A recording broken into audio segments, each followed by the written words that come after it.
ওম শান্তি। আজ 5ই জুলাই 2024 বাবার অমূল্য মধুর মহাবাক্য শুনব।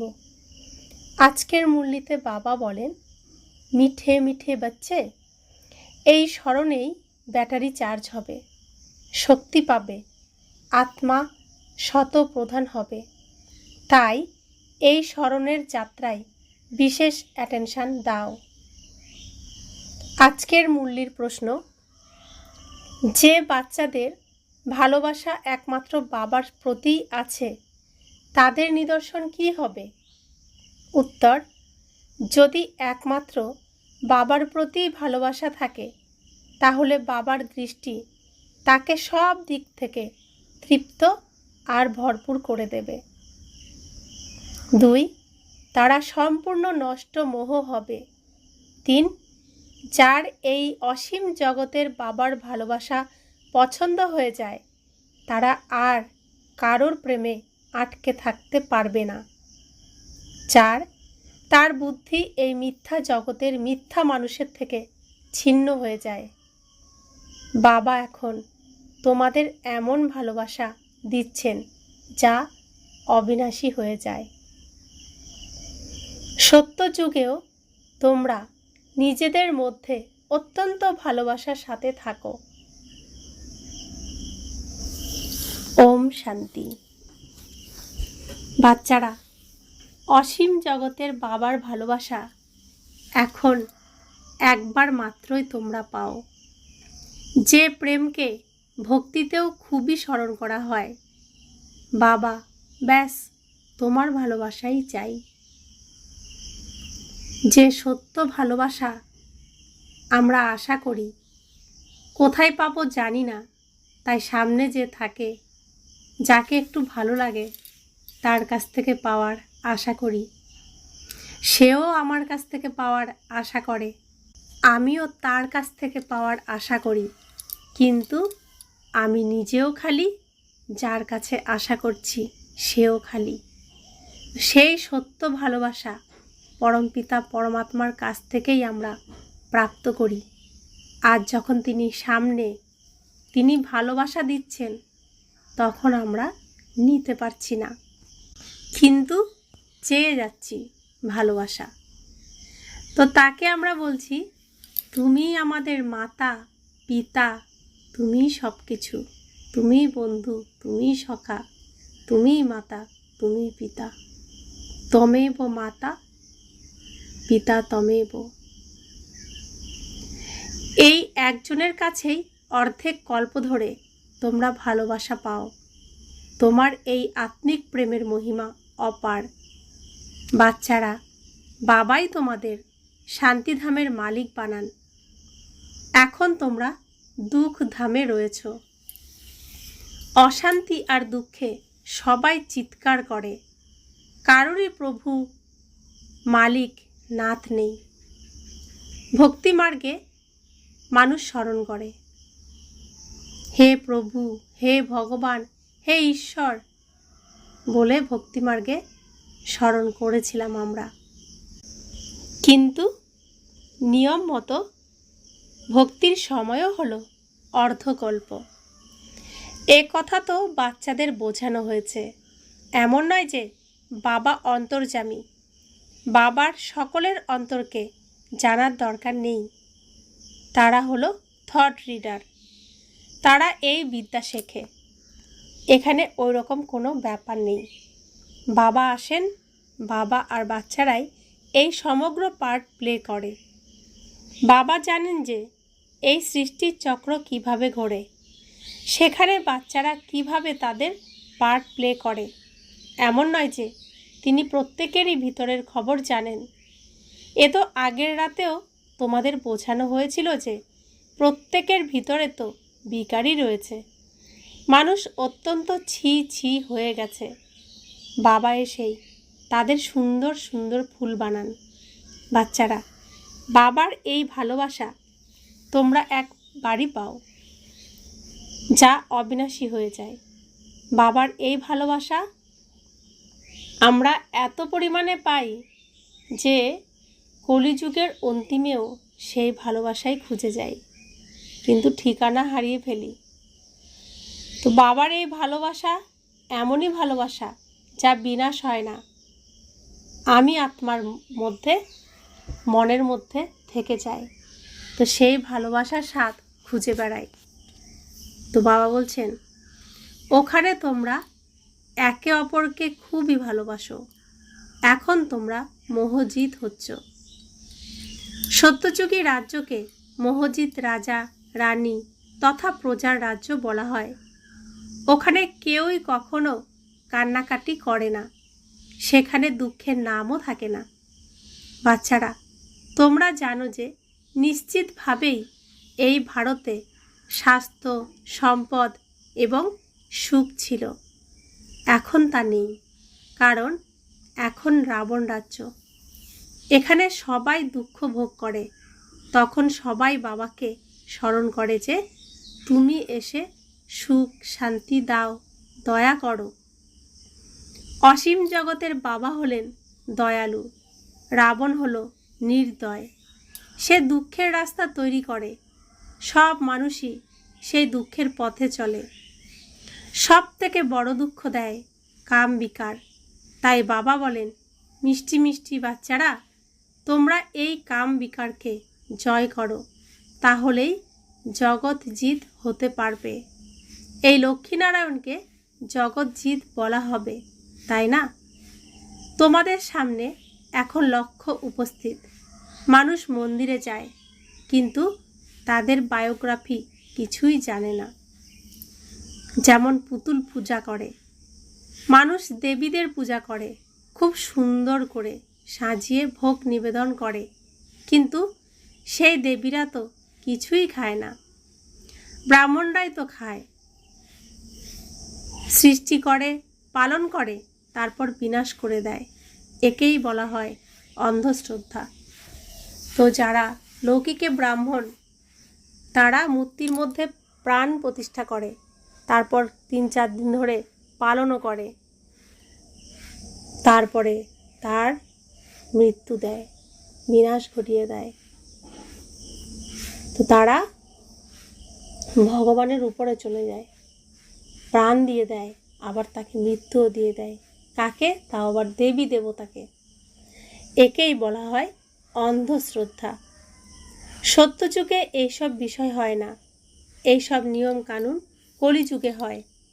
তোমরা সবার প্রথম এক শিব বাবার পূজা করো, যাকে অব্যভিচারী সঠিক পূজা বলা হয়। এরপর হয় ব্যভিচারী পূজা। বাবা শব্দটি বলাতেই পরিবারের সুগন্ধ আসতে থাকে। তোমরাও তো বলো, তুমি আমাদের মাতা পিতা বন্ধু সখা। তোমাদের এই জ্ঞান দেওয়ার কৃপাতেই তোমরা অপার সুখ পাও। তোমাদের বুদ্ধিতে যেন স্মরণ থাকে যে আমরা সর্বপ্রথমে মূল বতনে ছিলাম। ওখান থেকে শরীর ধারণ করে এখানে আসি পার্ট প্লে করতে।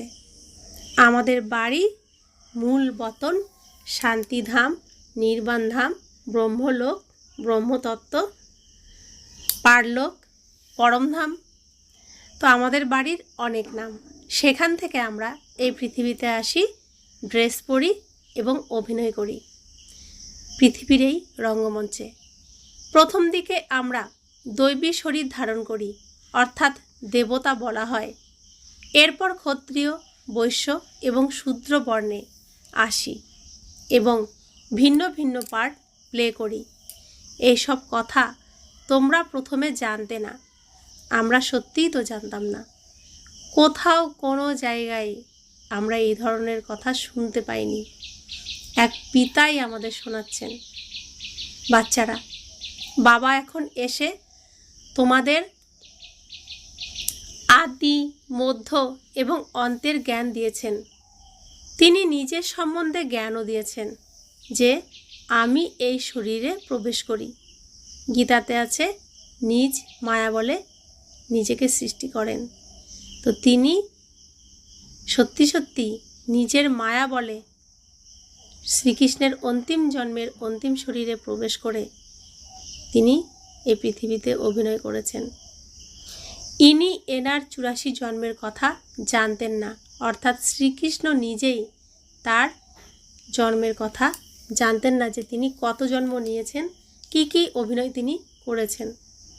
তোমরাও তা জানতে না, আমরাও জানতাম না। শ্রীকৃষ্ণ নিজেই ভুলে গেছেন, আর আমরা তো ভুলবই। শ্যাম সুন্দরের রহস্য তো বোঝানো হয়েছে। এই শ্রীকৃষ্ণ হলেন নতুন দুনিয়ার প্রথম প্রিন্স, আর রাধা হলেন দ্বিতীয় নম্বরে। কিছু বছরের তফাৎ হয়। সৃষ্টির আদিতে এনাকে প্রথম নম্বরে বলা হয়। এর জন্যই কৃষ্ণকে সকলেই ভালোবাসে। এনাকেই শ্যাম আর এনাকেই সুন্দর বলা হয়। শ্রীকৃষ্ণ রূপে সুন্দর, আর তার অন্তিম জন্মে ব্রহ্মা রূপে তিনি শ্যাম। তারপর তিনি ভগবানের কাছে পড়াশোনা করে নিজের সমস্ত নোংরাকে ভগবান পরিষ্কার করে তাকে আবার সুন্দর করে তোলেন, তখন হয়ে যায় শ্রীকৃষ্ণ। স্বর্গে তো সবাই সুন্দরী ছিল, এখন সেই স্বর্গ কোথায়? এই চক্র ঘুরতে থাকে। এমন নয় যে সমুদ্রের নিচে চলে যায়, যেমন বলা হয় লঙ্কা দ্বারকার নিচে চলে গিয়েছিল, তা নয়। এই চক্র ঘুরতে থাকে। এই চক্রকে জানতে পারলে তোমরা এই বিশ্বের মালিক, মহারাজা মহারানী হয়ে যাও। ওখানে প্রজারাও নিজেদের মালিক মনে করে। ওরা বলবে আমাদের রাজ্য, ভারতবাসী বলবে আমাদের রাজ্য। ভারত নাম ঠিক, হিন্দুস্তান নাম ভুল। বাস্তবে আদি সনাতন দেবী দেবতা ধর্মই ছিল, কিন্তু ধর্মভ্রষ্ট কর্মভ্রষ্ট হওয়ার কারণে নিজেদের দেবতা বলতে পারে না। এও এই ড্রামাতেই লিপিবদ্ধ। না হলে বাবা কি করে এসে আবার দেবী দেবতা ধর্ম স্থাপন করবেন? পূর্বে তোমরাও এসব কথা জানতে না, এখন বাবা তোমাদের বুঝিয়ে দিয়েছেন। এমন মিষ্টি বাবা, তাকেও তোমরা ভুলে যাও। সব থেকে মিষ্টি বাবা, তাই না? বাকি রাবণ রাজ্যে তোমাদের সবাই দুঃখ দেয়।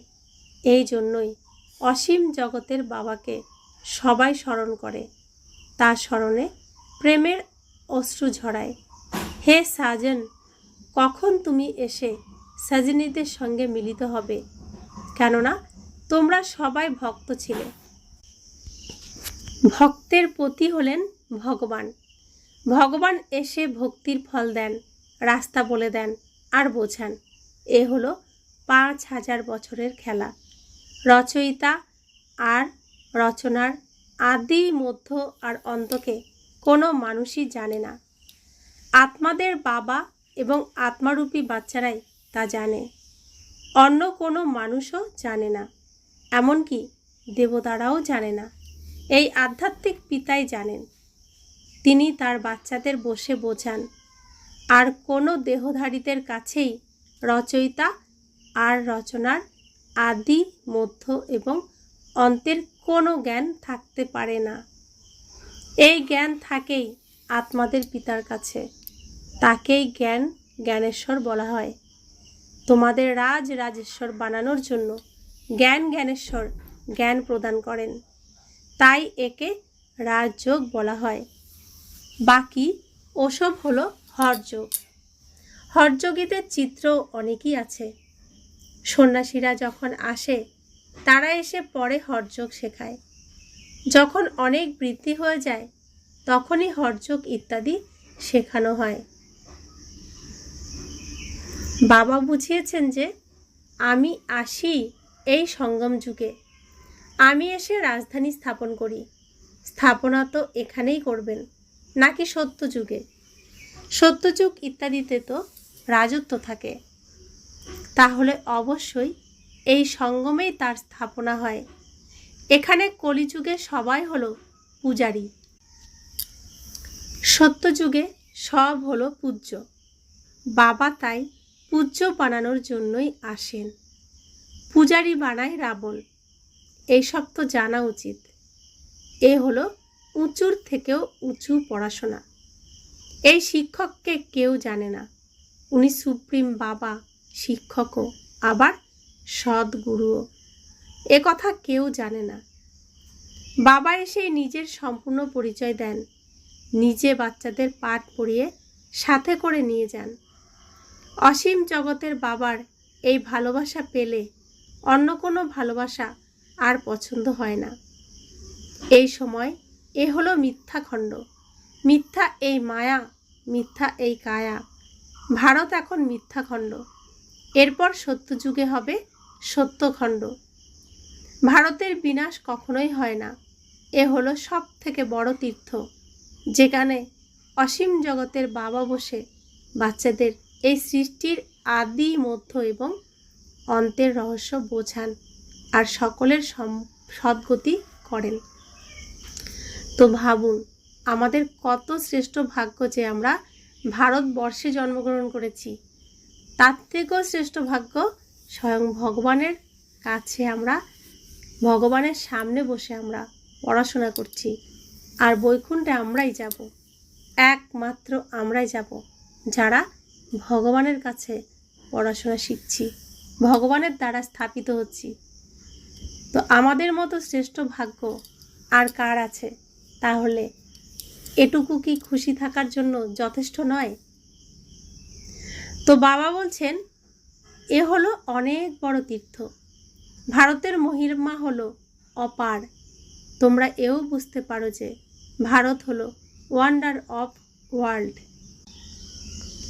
সেটা হলো মায়ার 7 ওয়ান্ডার। ঈশ্বরের ওয়ান্ডার হলো একটাই, বাবা এক, বাবার ওয়ান্ডারফুল স্বর্গও হলো একটাই। তাকেই হেভেন প্যারাডাইজ বলা হয়। প্রকৃত নাম হলো একই, স্বর্গ। এ হলো নরক।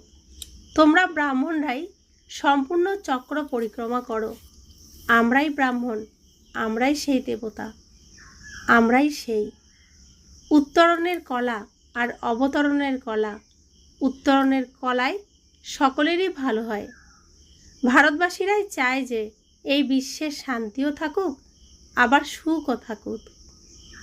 স্বর্গে তো সুখই থাকে, সেখানে দুঃখের নাম মাত্রই নেই। তাকে বলা হয় ঈশ্বরীয় রাজ্য।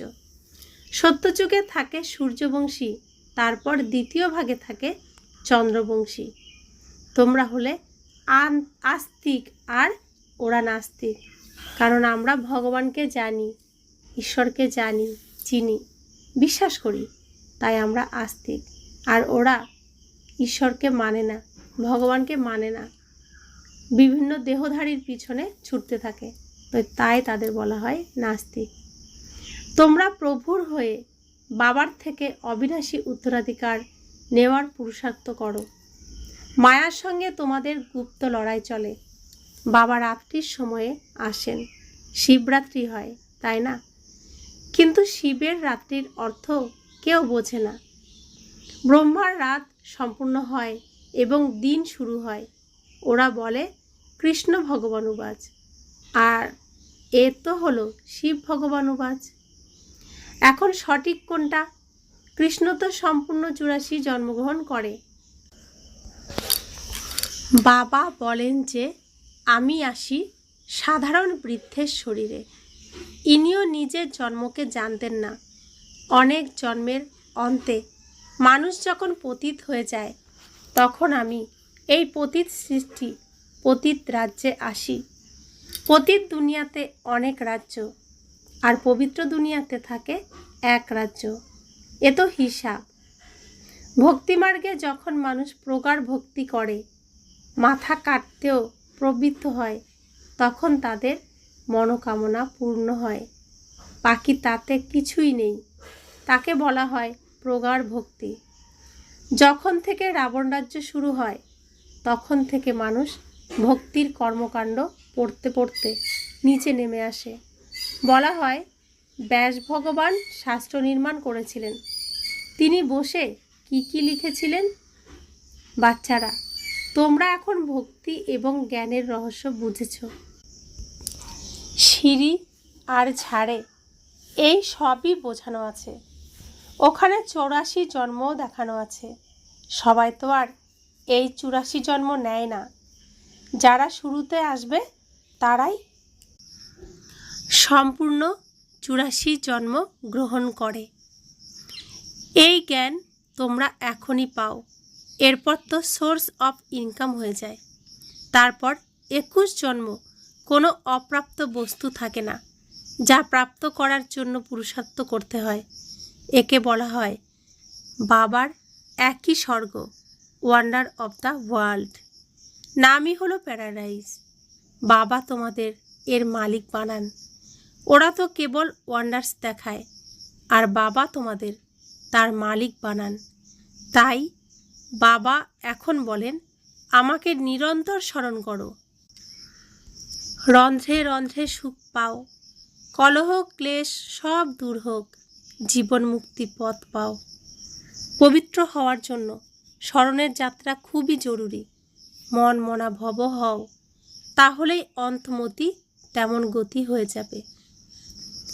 গতি বলা হয় শান্তিধামকে, সদ্গতি এখানে হয়। সদ্গতির এগেন্স্ট বিপরীত হলো দুর্গতি। তোমরা এখন বাবাকে আর রচনার আদি মধ্য অন্তকে জেনে গেছ। এখন এই সৃষ্টির রঙ্গমঞ্চের নাটকের আদি মধ্য এবং অন্তকে আমরা জেনে গেছি। তোমরা বাবার থেকে ভালোবাসা পাও। বাবা তোমাদের দৃষ্টি দিয়ে তৃপ্ত এবং সকলের মনোরথ করে দেন। তিনি তো সামনে এসেই জ্ঞান শোনাবেন। এতেও প্রেরণার তো কোনো কথাই নেই।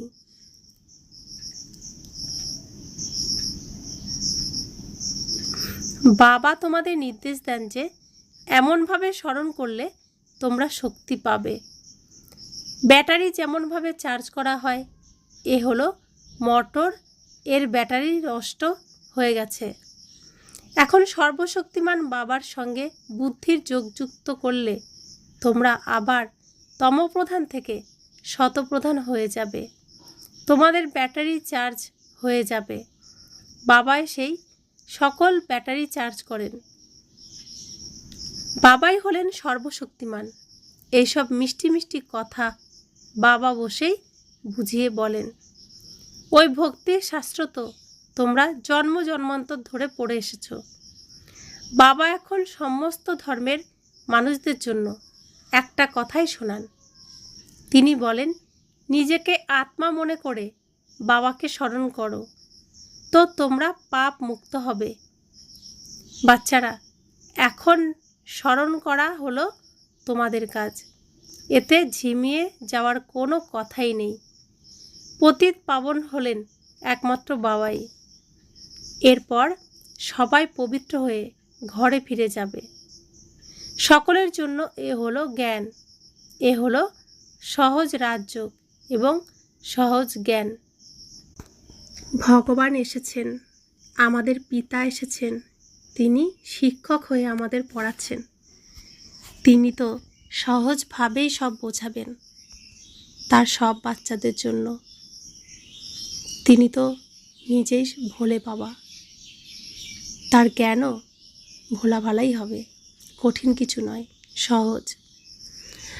अच्छा मीठे मीठे सिखिलते बच्चों प्रति माता पिता बाप दादा का याद प्यार और गुड मॉर्निंग। रूहानी बाप की रूहानी बच्चों को नमस्ते। हम रूहानी बच्चों की रूहानी माता पिता बाप दादा को याद प्यार गुड मॉर्निंग और नमस्ते नमस्ते नमस्ते। शुक्रिया बाबा, शुक्रिया बाबा, शुक्रिया। ধারণার জন্য মুখ্য সার। 1, সর্বশক্তিমান বাবার সঙ্গে নিজের বুদ্ধিযোগ যুক্ত করে ব্যাটারি চার্জ করতে হবে। তো তিনি হচ্ছেন পাওয়ার। তিনি তো আমাদের পাওয়ার কর্ড সেখানে পৌঁছাতে হবে, কানেক্ট করতে হবে, তবেই তো আমার কাছে তার কারেন্ট আসবে। তাই আমাদের মনের যে তার রয়েছে সেই তার সেই শক্তির কাছে পৌঁছাতে হবে, সেই প্লাগ লাগাতে হবে, তবেই আমার কাছে কারেন্ট আসবে, আমি চার্জ হব। আত্মাকে শতপ্রধান বানাতে হবে। স্মরণের যাত্রায় কখনোই বিভ্রান্ত হবে না। 2, এই আধ্যাত্মিক পাঠ পড়ে নিজের উপরে নিজেকেই কৃপা করতে হবে। বাবার তুল্য প্রেমের সাগর হতে হবে। বাবার প্রেম যেমন অবিনাশী, তেমনই সকলের প্রতি প্রকৃত অবিনাশী প্রেম রাখতে হবে, মোহজিৎ হতে হবে। তো বাবা এখন আমাদের বলছেন, অনেক শুনেছ, অনেক জেনেছ, এবার করে দেখাও। নিজের উপরেই নিজেকে কৃপা করতে হবে, কারণ আমাকেই আমার বাবার আচরণ দেখাতে হবে। বাবা যা শিখিয়েছেন তা আমার আচার আচরণেই প্রকাশ করতে হবে। তো সকলের প্রতি অবিনাশী প্রেম রাখতে হবে, যার মধ্যে কোনো স্বার্থ থাকবে না, মোহ থাকবে না, মোহজিৎ হতে হবে। নিঃস্বার্থ প্রেম, নিঃস্বার্থ ভালোবাসা, এটাই তো সবাই চাই, আর সেটাই দিতে হবে বাবার মতো। বাবা পরমধাম থেকে এসেছেন, যিনি শুদ্ধ পবিত্র, যিনি কখনোই অপবিত্র হন না। তো আমরা বাচ্চাদের জন্য তিনি অপবিত্র স্থানে এসেছেন আমাদেরকে উদ্ধার করার জন্য। তো সেই ভগবান আমাদের সেবা করছেন, আমরা যা বলছি শুদ্ধ মনে তা তিনি করে দিচ্ছেন। তো সেই বাবার মান আমাকেই তো রাখতে হবে, আমাকেই করতে হবে। অন্য কারোর দিকে আমি না তাকিয়ে আমি আমার পিতার মান রাখবো, এই ভেবে নিজেকে করতে হবে। বরদান। অনুভবের শক্তির দ্বারা মিষ্টি অভিজ্ঞতা লাভ করে সদা শক্তিশালী আত্মা ভব। এই অনুভবের শক্তি অনেক অনেক মিষ্টি অভিজ্ঞতা অর্জন করায়। কখনো নিজেকে বাবার নূরে রত্ন, চোখের মণি, আত্মা অর্থাৎ নয়নে সমাহিত থাকা শ্রেষ্ঠ বিন্দু অনুভব করো। কখনো ললাটে ঝলমল করতে থাকা মস্তকমণি, কখনো নিজেকে ব্রহ্মা বাবার সহযোগী রাইট হ্যান্ড, ব্রহ্মা বাবার সহযোগী হাত অনুভব করো। কখনো অব্যক্ত ফরিস্তার রূপ, অব্যক্ত ফরিস্তার স্বরূপ অনুভব করো। এই অনুভবের শক্তিকে বৃদ্ধি করো, তাহলে শক্তিশালী হয়ে যাবে। তখন ছোট দাগও স্পষ্ট দেখা যাবে, আর তাকে পরিবর্তন করে নিতে পারবে। তো বাবার যে সঙ্গ আমরা পেয়েছি, যে অনুভব আমরা পেয়েছি, সেই অনুভবকে আরও বেশি করে বৃদ্ধি করতে হবে। তো তার স্মরণে থাকলেই অনুভব হতেই থাকবে। তাহলে আমার মধ্যে ছোট্ট কোনো দাগ থাকলেও আমি স্পষ্ট দেখব এবং সেটা পরিষ্কার করব বাবার শক্তির কিরণের দ্বারা, সমস্ত শক্তির কিরণের দ্বারা। তো আমি সেই যাকে করতে হবে, আমি ছাড়া কে করবে? আমাকেই করতে হবে। বাবার মান আমাকেই রাখতে হবে, বিশ্বের শান্তি প্রতিষ্ঠা আমাকেই করতে হবে, নতুন দুনিয়া স্থাপন আমাকেই করতে হবে বাবার সহযোগিতায়, বাবার সাহায্যকারী হয়ে। স্লোগান। সবাইকে হৃদয় থেকে আশীর্বাদ দিতে থাকো, তাহলে তোমাদের পুরুষার্থ সহজ হয়ে যাবে। তো বাবা হৃদয় থেকেই তো আশীর্বাদ দেন, তাহলে আমরা বা আমি নিজে তার সন্তান, আমিও নিজের সত্য হৃদয় থেকে আশীর্বাদ দিতে থাকব। তো বাবা বলছেন, তাহলে তোমাদের পুরুষার্থ সহজ হয়ে যাবে। ওম শান্তি।